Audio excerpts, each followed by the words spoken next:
The National Neighborhood Watch movement is vowing to step up its crime prevention activities in the new year, and there's a call for inactive groups to get on board. The declaration was made at the recently held 30th Annual Neighborhood Watch Conference in St. Andrew.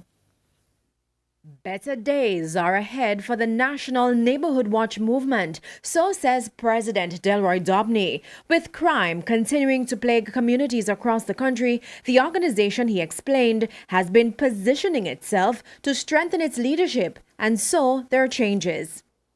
And sitting at the podium, you will see our 5 area council presidents who are going to be representing the energies of the movement across the length and breadth of this country.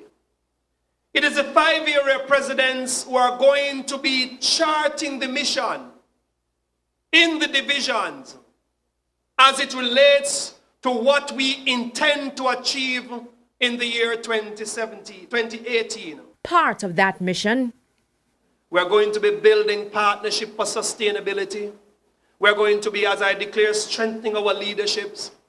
And we are going to be embracing a spirit of accountability through active communication and reporting mechanisms.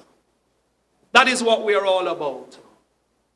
And we are saying to us that we are here standing ready to work with the Jamaica Constabulary Force to make their job easier and indeed to make us safer.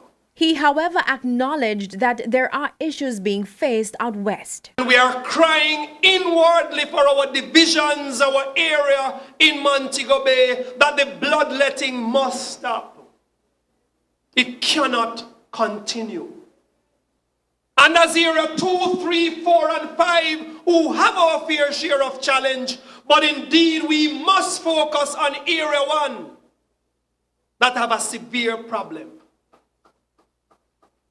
Yes, man, clap, man.